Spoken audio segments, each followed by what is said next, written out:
You've been hearing how some big brands are winning through simplicity. But don't get intimidated.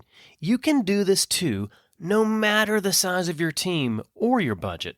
Want to learn the 6 behaviors you can instill to create simple experiences for your customers and your team members? Download a free copy of my Simple Playbook today. It'll help you immediately turn your customer experience around and create an Amazon experience without having an Amazon budget. Grab your copy of my Simple Playbook at mattlyles.com/simpleplaybook.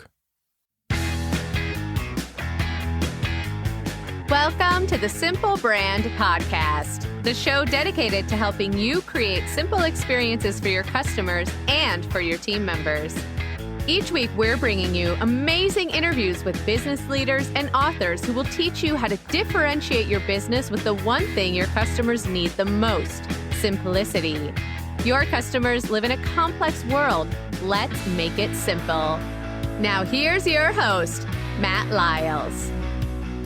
I've got some good news, bad news for you. Good news, with the rise of digital media and with how the world is evolving, it gets easier every day for businesses to reach out to their customers. Bad news, it gets easier every day for every other business to reach out to their customers. With that, it makes it harder every day for businesses to be heard. If you think about how much you get overwhelmed by message clutter, your customers are getting overwhelmed just as much, maybe more. So it's getting increasingly difficult to stand out. And I hope you've heard me say this before. If not, I'm saying it again. If you want to stand out today, it starts with your brand and the brand experience you provide. And once you understand the foundations of branding and being able to apply those foundations to your customer experience, it doesn't matter if you're a large business or a small business. You can brand out from the crowd.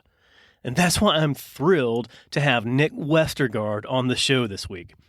Nick's one of the top marketing keynote speakers and influencers.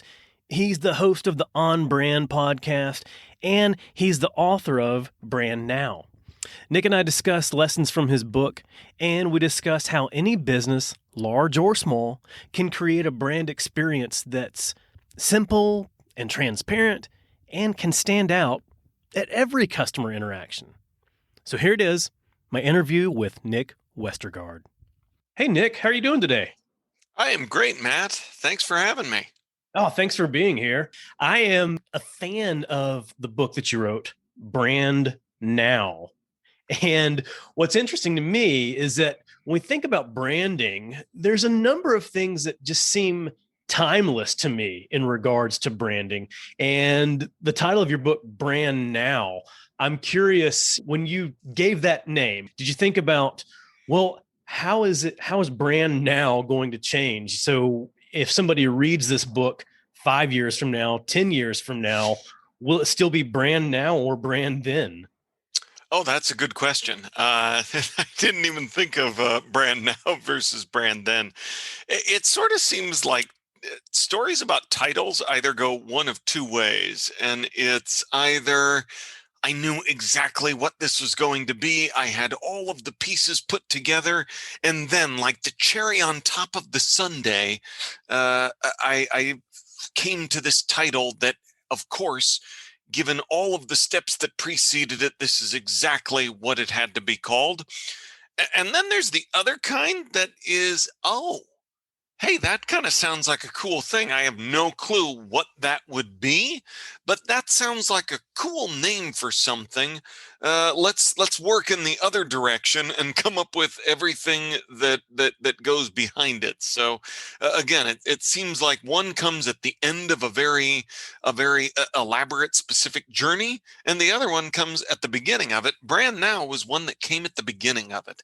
It was actually, I've worked in branding, on branding, and spoken about branding at conferences for years and years and years. And I was getting ready for, it was at Marketing Prof's B2B forum when that was in Boston for many years.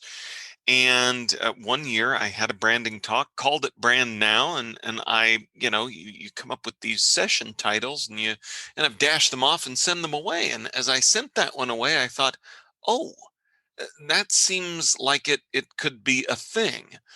And for that specific talk, Brand Now, I had it seems like it's a system. So what makes up that system? And I had all these different things that you should keep in mind with your brand. And I think it started with 5 and it eventually grew to being the 7 Brand Now dynamics. All of my books have been workshopped as talks in front of audiences. So that's how it kind of took its shape. And then I came up with those 7 Brand Now dynamics that became the book. And to answer your other question of brand then versus brand now, though it is to help build a standout brand at this very challenging time that we find ourselves in our crowded, distracted digital world, I do think that beyond being brand now, it's hopefully brand all the time, but that doesn't flow as trippingly off the tongue. It's not as title worthy. Not as catchy, which is pretty necessary when you think about naming. It is. I mean, I can actually go down just one more jag on the rabbit hole there. I'm like all of us, I'm a marketer, and as I came up as a copywriter, and you learn that not all words are created equally, and some words are better than others, and some words are even better still. And now is one of those magic words that it sets things in the immediate present of it's right now. I have a background in theater. Richard III by Shakespeare starts with "Now is the winter of our discontent." People have written whole deep analyses on why starting with "now" is so strong. So it's always been a word that I think is immediate, is urgent, and speaks to what we have in front of us right now. I think so. So good job on the naming.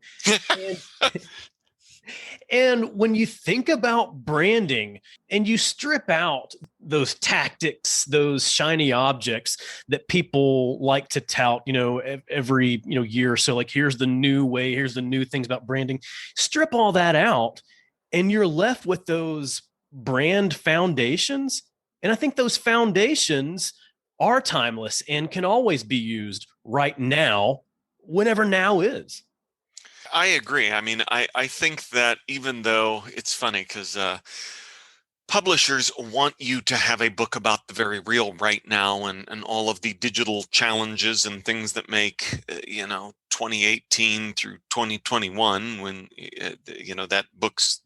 this book's period, they want things that address that. But really, when we talk about those 7 Brand Now dynamics, we're talking about things that I think mattered for brands in 1921 and in 1821, talking about meaning, talking about structure, what makes up your brand, talking about story, content, community, clarity, and the overall brand experience. The tools that we have to set those things in motion, to build those things, have changed over time, but they really are timeless. So for all the fierce urgency of now with that word, there's a bit of an asterisk and hopefully some timelessness there to it as well. Well, so you just ran through those 7 Brand Now dynamics, meaning, structure, story, content, community, clarity, and experience. So can we dive a little bit deeper into those? And do you have those laid out in a specific order, or are some more foundational than others? Yeah, hesitant, reluctant, yeah, with an ellipses, like I just said. I do think they're in order, especially some of the more foundational ones. I think When you talk about meaning, standout brands have to stand for something. And I think as we look at this inflection point that we find ourselves in now, 2020, 2021, we're seeing studies even from some smart folks at the University of Iowa marketing department, where I'm lucky to teach here in the Tippy College of Business, but there have been some research about these comfort brands.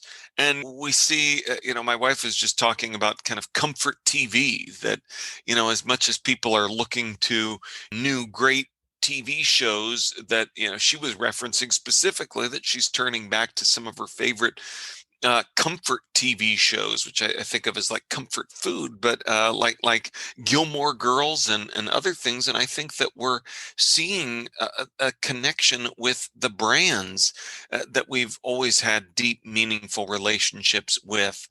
And I also think that speaks to the brands that have kind of always been in our cupboards, our on our desktop, both real and virtual, and also the brands that we find right now as well. I mentioned just before, speaking of now, that I cut myself right before our interview. And in our household, I am the family cook also. And I managed to cut myself doing some quick dinner prep, but I cut myself specifically because I'm not shopping through the pain of the pandemic, but I did look up a new set of kitchen knives and got some Chicago cutlery knives Ooh. that I love, and they're wonderful. And I was hand washing them to take care of them, and I managed to drop my Santoku knife right on the tip of my index finger, and just a gentle drop of the knife out of the hand and onto the finger, bam, uh, did did some damage. But I bring that up not to paint a gruesome picture in the minds of your audience, but rather I'm sort of surrounding myself with these brands that I'm carefully researching, that I'm learning about, and that I want to be a part of this experience with me, to have in this foxhole with me.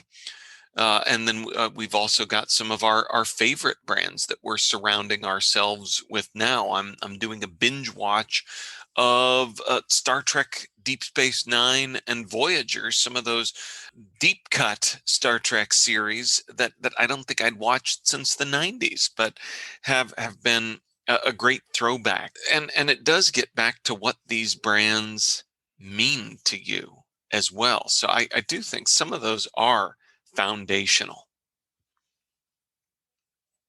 As far as meaning, it sounds like it's, standing for something, but then also ascribing meaning to your audience, meaning to your community, having a shared meaning, maybe.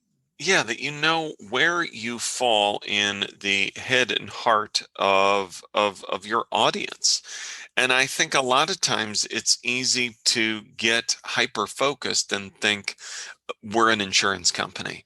I am a plumber. I have a grocery store. All of these different things. I do X, Y, Z. Instead of really taking a step back and answering the bigger question of what it is you do, what need you meet in the hearts and minds of those you serve. And these are the questions that make up the earliest chapters of Brand Now. And as you think about that, I encourage my audience to skip around sometimes, but I think you have to start there. You really can't skip that. It's funny. In my first book, Get Scrappy, I do intend it to be taken in a specific order. And I think that I called part one of the book something else, and came back with notes from the publisher. And they said, "Oh, this really, you're trying to be too cute with what you're calling that part." I think I had like a get smart, get scrappy kind of thing. And they said, these are really, they're the smart steps you can't skip. And in lieu of anything else, that's what we ended up calling part one of Get Scrappy. And I love that bit of clarity from that again is why it's important to have other people look at what you're working on, because sometimes they see what you can't. And I love that part title. And I think that there are absolutely, in the world of branding and marketing, these smart steps that we can't skip. Well, and then one of those steps, so you talk about meaning as one of your first dynamics. And then the next one is structure. So how do you define what a brand structure is, and what should someone do to ensure that they've got the right structure? You phrased that question perfectly, because what is your brand structure? It is to be kind of meta and somewhat eye-rolling and annoying, but if I acknowledge it, at least it's okay. But asking that question is important, because a lot of times when we think about our brand and what makes up the structure of our brand, we get caught in kind of this checklist of things that we just take for granted that this is what our brand is. That's why so often when we talk about I rebranded, and it's someone that has redesigned their logo. They haven't taken a look at anything behind the scenes, any of those meaning questions that we just talked about.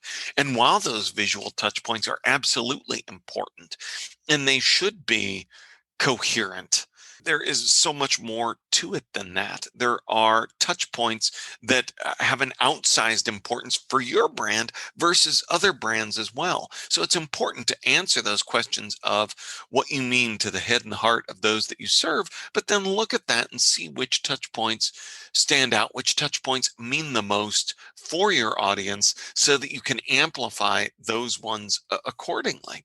That's why a lot of people overlook simple things like email touch points. But as we look at so many of the digital brands, that is such an opportunity to stand out, and yet we automate these awful emails for these online businesses. And we look at things like emails and boxes. They have an outsized importance for those online companies, but sometimes we just order the box, slap the logo in black on there, don't want to spend too much, got to manage our costs, and we don't do something truly unique with that item that is arriving. Until I start my cooking brand, my kids always joke that when I'm talking them through the cooking in the evening, that it's in the kitchen with Nick. But I've got a great example of this. So often we get just a brown cardboard shipping box. Sometimes it's just the Amazon box, but even just the Amazon box has a great big smile on it. That's part of their brand DNA. So Right. that's important. But I ordered in stepping up my kitchen game. I got a few different aprons, but I recently invested in a Headley and Bennett apron. And these, if folks have probably seen them, they're those aprons that have that little ampersand, because it's a name with an ampersand in it. And that is the piece of visual brand DNA that you can see on all of their different brightly colored aprons out there. But the package, when it came, it was an envelope that was a red envelope with a great big white ampersand on it. And I kept it. I will probably get rid of it. I mean, it shipped through the mail. It got a little beat up, but I just didn't want to get rid of it. It was a part of that experience. It made me happy, and I wanted to keep it there. So thinking about these brand touch points, especially given the type of business that you have and what's important, look at how you can crank up some of those oft forgotten touch points. Oh, yeah. And that could be why I've still got a stack of Apple boxes in my closet from every Apple device that I have.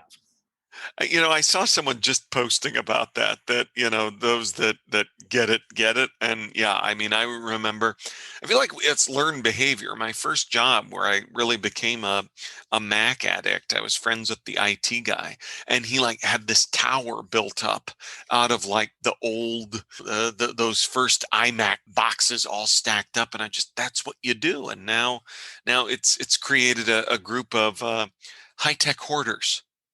They'll be worth money someday. I would think that, but if we've all got them, I think we're diminishing the overall supply. But maybe. When we think about touch points, packaging is certainly one of those touch points.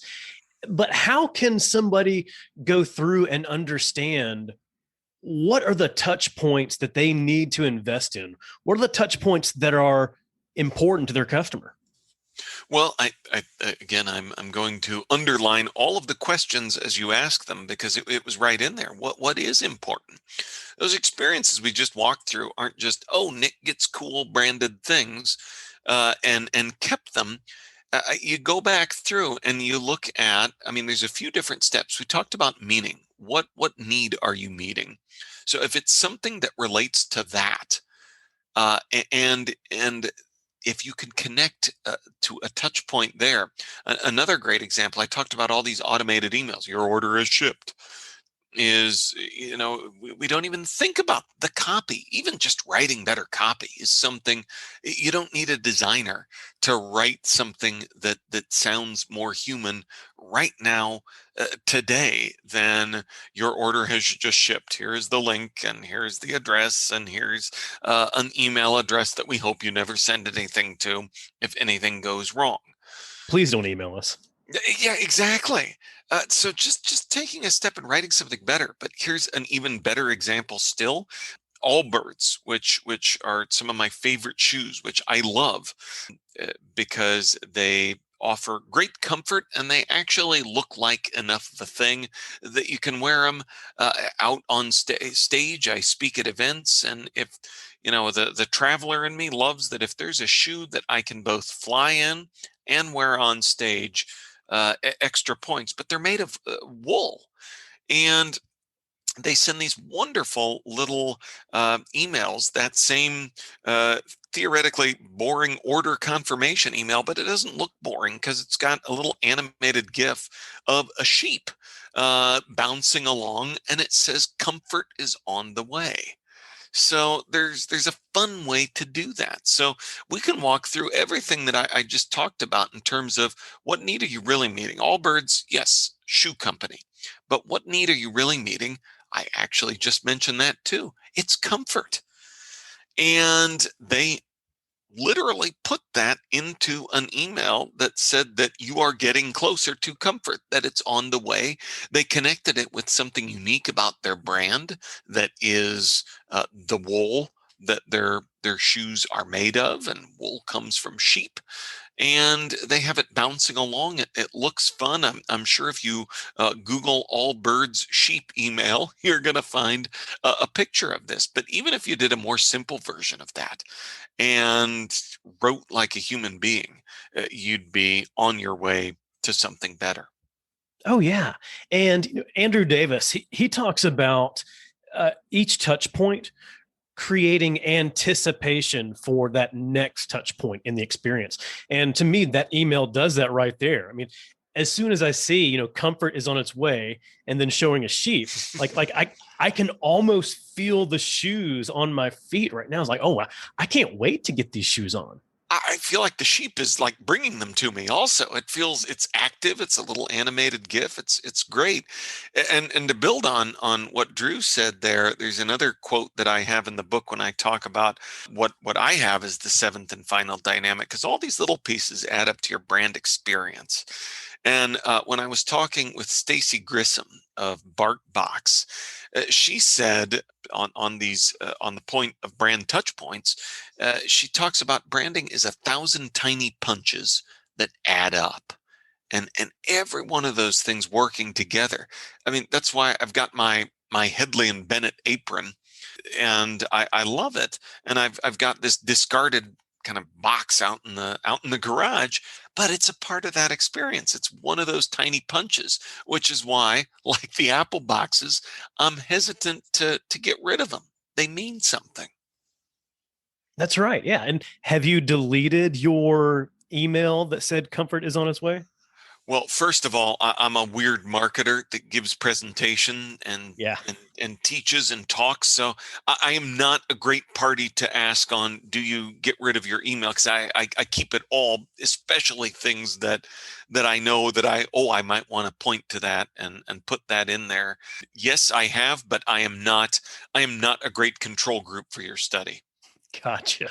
Yeah, I'm the same way. I've got here's my good email pile. Here's my bad email pile. Oh, it's good to keep the bad ones too.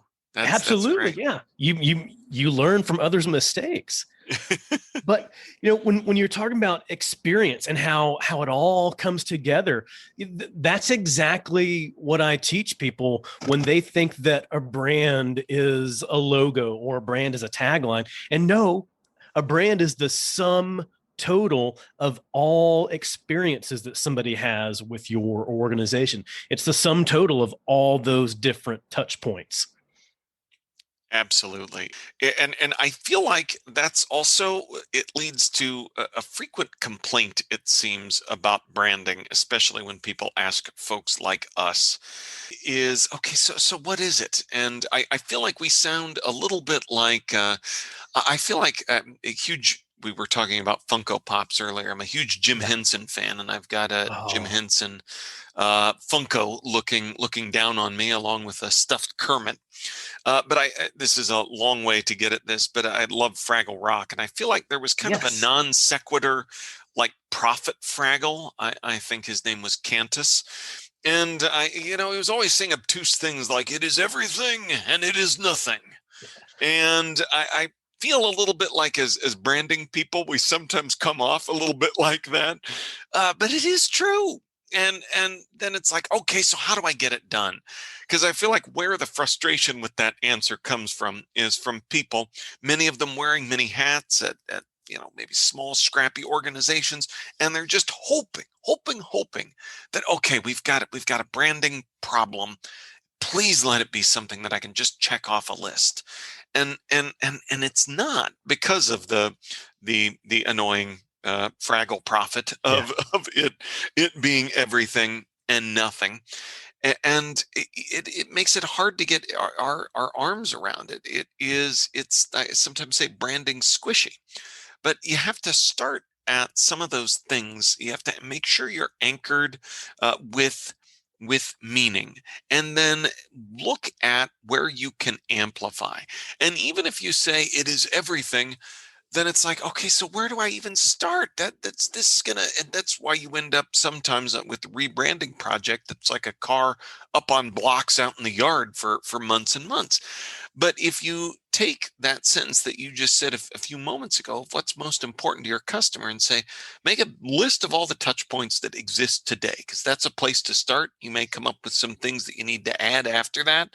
But if you at least start with what you have today, you can do one exercise and say, okay, if my customer is buying my apron, buying my super, super sharp, deadly knives, what are the touch points that they interact with most? What do they see? Am I Are they selling direct or are they buying direct from me like my aprons, or is it going through someone else like Amazon? So that tells me what touch points I can turn up and where I can have an outsized impact. And does the brand come through in those touch points? Absolutely, absolutely. It's funny because I've got more brand touch points just here on my desk. From I sound like I have a Headley and Bennett promo code. I do not. You But should. they sent a face mask, which again speaks to talk about brand now, talk about right now, because again they are making clothing, they're sewing aprons, and it's this mask that feels very handmade and it's very nice. And oh, look at it's got a little tag on the inside of it. And a lot of times when we have clothing and it says It's got a name tag on it that you can write in your name with a Sharpie. It's like we would think of name, and you can do so much with just words. It says worn loud and proud by, and then there's the space for my name. So all these little things. I mean, if you just start with, even if you think, I'm not trying to send people away from paying designers. I love paying designers because I love good design. But if you start with the word stuff and just make the words better, if you talk about standing out and saying something and connecting, you can do so much with just the words you choose. And when it comes to the words that you choose, a lot of those words relate to that shared meaning between a brand and their community. The words relate to that brand's story or even that customer story. And that leads us to story being one of your dynamics. And there's a lot of, it seems like storytelling becomes a larger and larger buzzword every year. But talk to me about a brand story and why is it so important? I love that you put the buzzword point in there too, because I think story is incredibly important. We're gonna talk about it. I put a great big. In fact, I'm getting ready for a presentation on story, and that was like the first slide I put in there. It said buzzword alert, because I feel like we have to be careful if we're going to respect story. I think it's like the same point of like trademarking something, that you do that out of love, because it sounds like an awful terrible legal thing, but we do that because we want to protect the meaning. We want to make sure that this means something to people. And I think that there's a lot of all over the place, everything in the kitchen sink stuff done in the name of story. And that was my cool business person story voice. But I think you have to connect it to something. And that's why, if we're talking about brand storytelling, I think that means something. I think if I'm talking about personal communication, and that we connect with one another through our ability to share stories and understand those. I think a story can get real generic real fast. So thank you. Now I'll thank you for coming to my TED Talk, as the kids say. And there's many TED Talks on story. But story is important, but you have to protect the meaning. And I think when we talk about storytelling in the sense of brand building, it is that we know the story behind these brands, behind where they come from. And stories are laddering out a lot of times from the meaning that we know about these stories as well. It is, Matt, I'm gonna strive to come up with another example beyond Headley and Bennett aprons, but they're staring at me right now from the brand touch points that I've surrounded myself with on the desk. They But appreciate you so much now. but they've got a great founder story, because it was founded by a chef who kept working in big industrial kitchens where they treat cloth aprons. This with things like rags and aprons in big industrial kitchens, that they're treated almost as disposable, and they're crap, and they tear easily. So she wanted to make something better. So that connects with the industry, and it also connects with people at home that have food fantasies of being people like that. But we know that from Allbirds too, from that they want shoes that are made out of recycled materials. That there's so much we think of, awful shoe factories with smokestacks, and how can we make something better and of the earth? And that's a part of the story as well. So building that story onto your brand that helps you convey the meaning. They're not all always a founder's story. Sometimes they're a story of how your product comes into the world. Sometimes it's a story of uh, of your customer and what they're grappling with. Salesforce, to ladder way up from handmade cloth aprons into cloud-based SaaS software came up with software being kind of their lightning rod word of these awful CRMs that used to used to be more prevalent before Salesforce.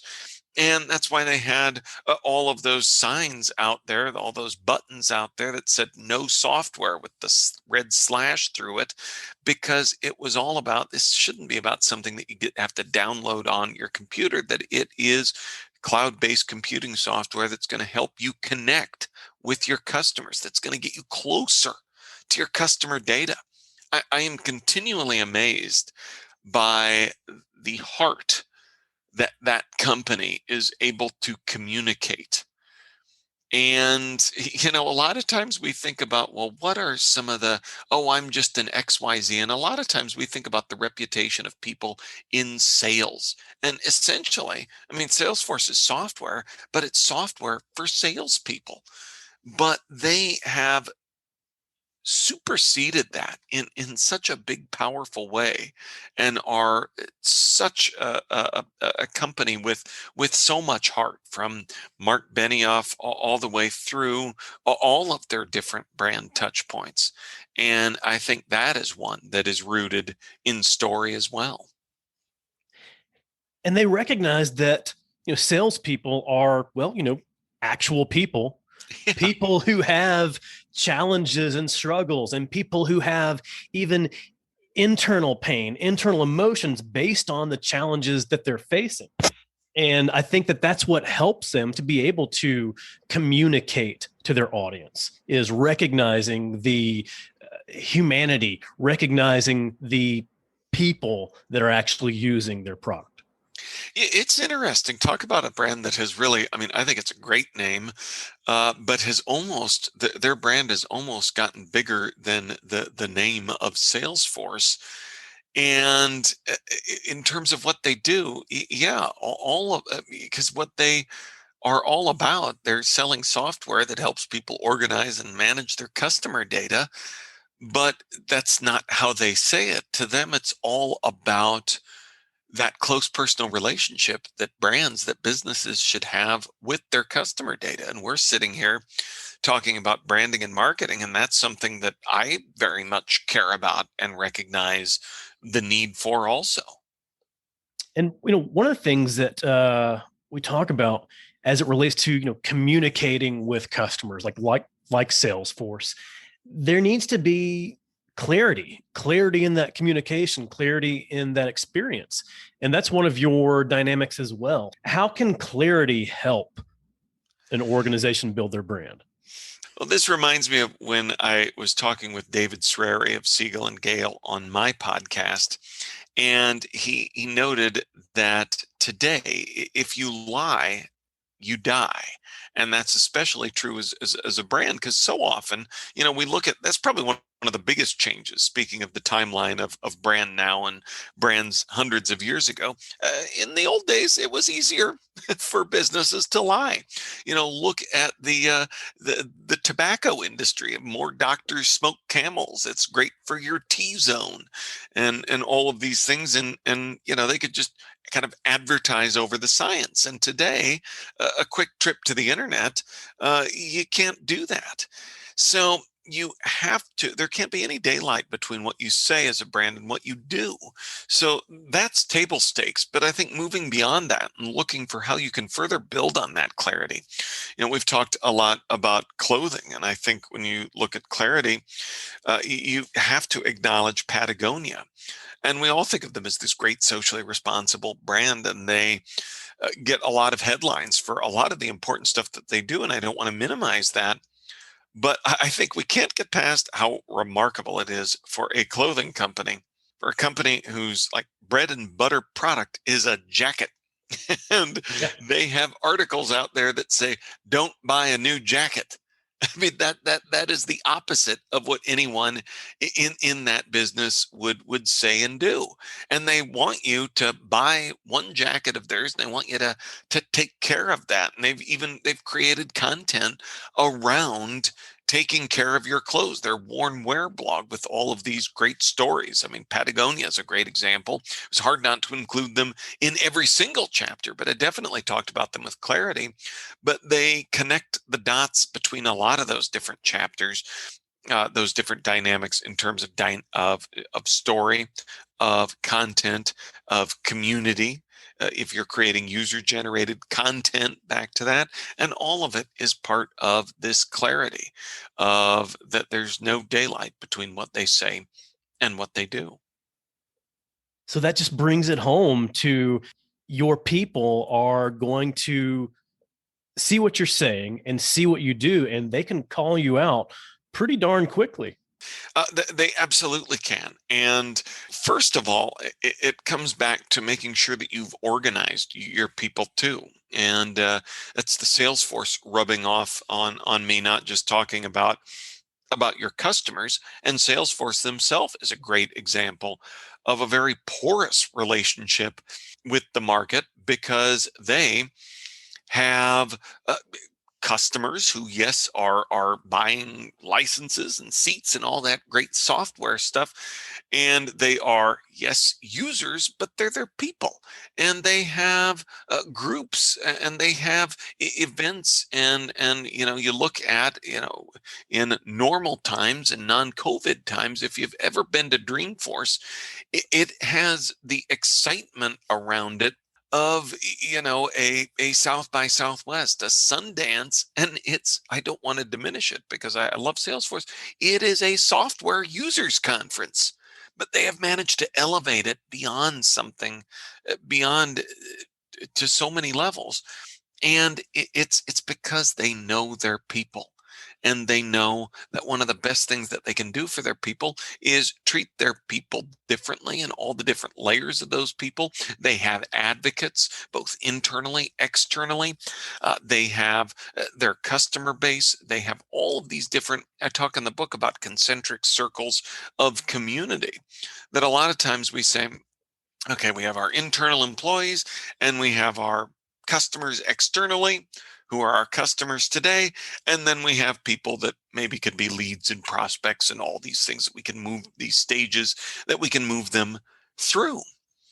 But really thinking about all of the different levels within that, and how you treat your very best customers, and how you can differentiate all of that along the way is absolutely critical. Well, and it goes back to what you were saying, and you said the word a number of times, and it's people. It's all about your people.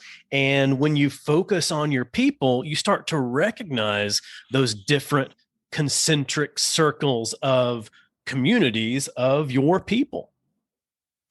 Absolutely. And yeah, I'm a big, as we all know from my treatise on the word now at the beginning of the podcast, I'm a bit of a word nerd, and I love the idea of because we learn things from the words that we use, the words that we surround things with, that speaks to how we think, how we feel about them. And I think when we get stuck in a rut talking about our customers, I think it leads us down that transactional path. And transactions are important, but we have people that we take care of, people that we mean something to. And that's where we really come full circle back to talking about that meaning. So I think it's up to us to choose our words that we surround our brand with carefully.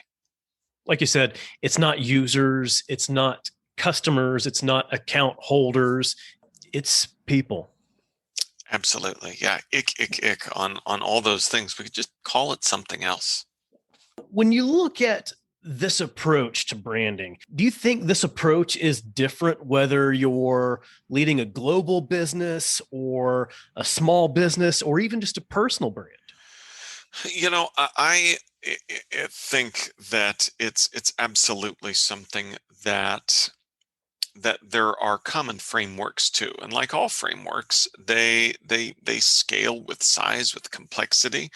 But I also think what we were just talking about with Salesforce, you look at that and look at the size, the scope of that business. Of course, it's much more complex. Of course, they have armies of people handling these great big issues. Something as simple as an email confirmation that goes out versus a Headley and Bennett that has 30 people making aprons in a warehouse in California. So it does change, but I think these frameworks, just like a lot of the other frameworks in business, are similar, have paths that they follow. It's funny because I feel like sometimes, like, accounting is accounting, finance is finance. A lot of these other disciplines are their own thing. They change, they get more complex as well. And I think that, without oversimplifying, or perhaps in favor of, in support of simplifying where we can, I think there's stuff we can learn. There's lessons that we see. Oh wow, I'm gonna do my version of what Salesforce did. You look at an event like Dreamforce. Could I do that for my local bakery? What if I just kind of shut everything down and threw some money at having an event that was my version of Dreamforce? Because I think, as you say, that's also the impact of having a brand like Salesforce with an event like Dreamforce. Even the name means something. But I think, as you say that, as I said that out loud, I bet there were people listening that got an instant picture in their head of what that would look like for me, for my business. Yeah. Maybe I can do that too. Yeah, absolutely. So I think that a lot of times we look for ways, especially with creative, pursuits. We look for ways to let's shut the door on that because it's hard and scary and yuck. Big business stuff, we don't need that. Keep it. I don't want to say keep it simple, because I think you can keep it simple, but we look for reasons to shut some of those doors, and we shouldn't. And I think no matter who you are, whether you're the business owner or whether you're in accounting or whatever team, whatever your role is, I think you play a part in building that brand. Absolutely. And especially, I think everybody has a role to play and can play a role, can be important. But also, I think that everyone can have an impact. I think when you're the leader, I think that the onus is especially on you, because I think that most of the brands I've listed off, most of the standout brands out there, most of us can list off who's at the top of the org chart, or even who's out in front. We know Mark Benioff is doing great things. I know, Ellen Bennett at Headley and Bennett. I'm selling aprons and software here. But I am not a paid advocate for either Salesforce or them, but they're great examples of big and small, and also some of these issues that are parallel, because we know the people, because we see Mark Benioff putting his money where his mouth is and saying important words of support. Especially, you look at some of the things that Salesforce has been out in front of as a company. It's pretty remarkable. So everyone has a role to play. Now, the tricky thing is when you look at connecting those dots too, because you have to do a lot of work to make sure that everybody between Mark Benioff, Ellen Bennett, and someone that is doing coding, running a sewing machine, doing something else along the way, answering the phones, understands that, because that is not easy, and that involves a lot of communication as well. It does. And it goes to show the importance of showing everybody what role they play in that story. Absolutely. And a lot of times people are eager to play that role. We think, oh, well, what does someone coding, they don't care about who we are out in the world. And a lot of times they don't, if you don't tell them why they should. Yeah. So again, I'm using the term dot connecting a lot, and that is what a lot of this is too. We talked about, Stacy from BarkBox, Drew Davis talking about all these little things that add up together, but that add up together part sometimes you have to make sure that you are taking your pencil and drawing those lines between all those different dots too. Oh, of course, because and it gives meaning in an individual's role and job position. Because of you, if you weren't coding, or because of you, if you weren't helping to manage our accounting, we wouldn't be able to provide this experience to our audience. Yeah, absolutely. Absolutely. All right. Well, so of course, these dynamics are timeless in a sense, but definitely right now, 2021, we've been coming out of 2020, and it can be a pretty challenging time right now for businesses. So, coming out of 2020, what can business leaders learn, and what should they be doing right now to strengthen their brand? Well, I think to sound a bit like a broken record, it's a lot of the meaning things that we've been talking about, but also either asking a second round of the questions of what do you mean to your people? What's most important? What do they need from you? And just doing one more overlay of especially right now. Are you in an industry, or is your customer someone? How did this last year change who they are, what they're doing, a lot of what they're doing differently? I've talked about some of my different culinary purchases. I'm a home cook, and I am out of recipes. I've made everything I think that I know how to make. So I think that people, as a result of this, in a lot of different ways, are doing what they're doing differently. So how can you meet them where they are? And can you take some extension? Is there a logical fit? I mean, is there something that you could be doing? I mean, Salesforce has been quick to jump into Clubhouse, and it is not just a brand running to, oh, the shiny new social network. It's because they are a brand that did a lot of user cut. We've been talking about Dreamforce for several minutes. You can't do Dreamforce in this. So how can you replicate some of those hallway type experiences? And I think Clubhouse is a tool that could maybe help us add some of that back in there as well. So I think look for what your people need, and look for how you might be able to provide that differently. I think is going to be more critical as we continue this journey from 2020 into 2021, and not knowing exactly where it's going, but knowing that it's going to be different. It really goes back to your community and making sure that you're always digging deeper and understanding the people in your community. Absolutely. All right, Nick, if you were to create a 5-song soundtrack for Brand Now, what songs would you include? Okay, well, I love this question. And like any person that likes to think and overthink things, being asked your favorite thing, it just like breaks your head. So I am glad of the warning that this question was coming up. So where I would start is, funny you use the word soundtrack, and I have on Spotify, I have playlists that I call work soundtrack. Oh, nice. For lots of different occasions. So I can definitely think and overthink this one. But I also love soundtracks themselves.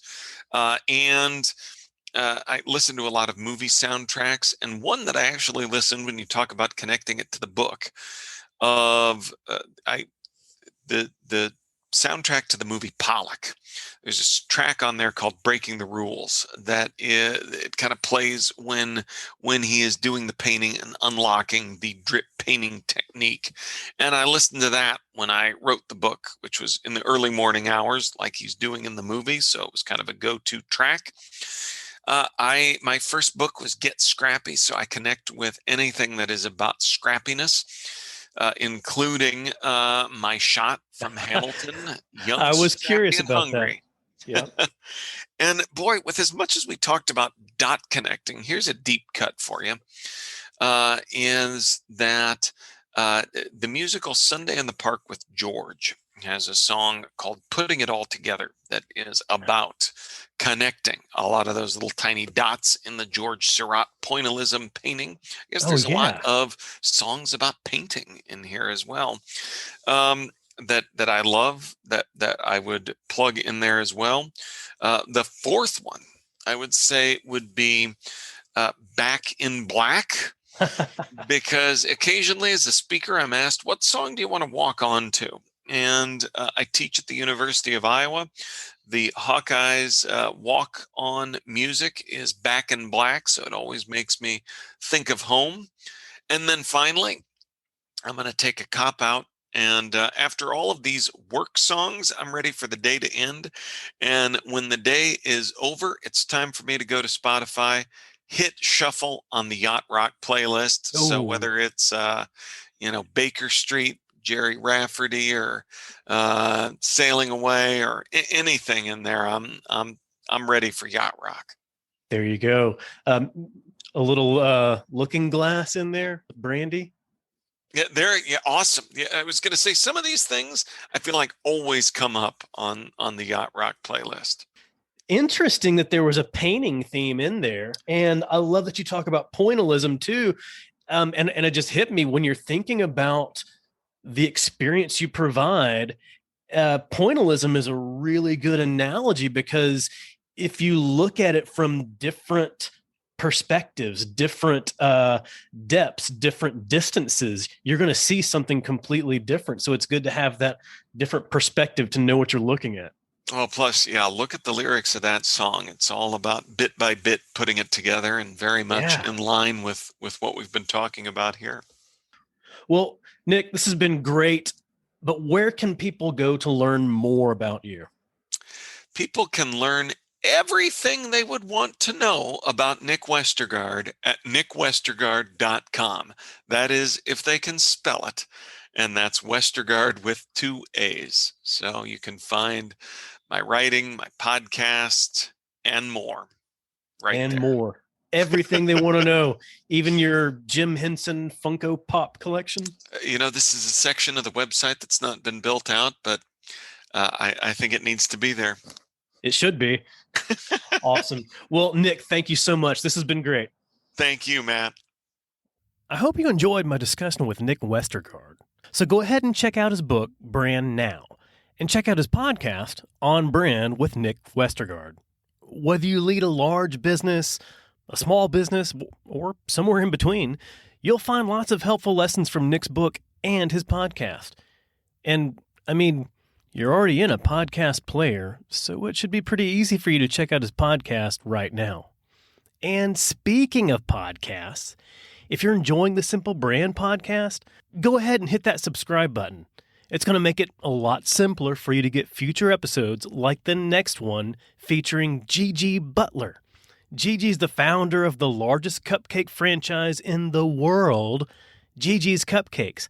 And she's the author of The Secret Ingredient, Recipes for Success in Business and Life. Today, Gigi's a highly sought-after speaker where she gives her inspirational and entrepreneurial lessons. Gigi and I discuss her lessons from growing her business as well as creating a consistent customer experience. And this was a really fun interview for me because I got to talk with Gigi live in her new restaurant and bakery, Gigi's Kitchen. So go ahead and subscribe. You'll automatically get Gigi's episode as soon as it's live. Until then, keep it simple. Thanks for joining us for this episode of the Simple Brand Podcast. Want to make your listening experience simple and automatically receive each new episode? Visit our website, simplebrandpodcast.com, where you can subscribe to the show in iTunes, Spotify, Stitcher, or wherever you listen. If you're finding value from the Simple Brand Podcast, leave us a rating or review. That helps us get the show to the ears of the people who need it most. Be sure to catch Matt right here next week. Same Matt time, same Matt channel. Until then, keep it simple.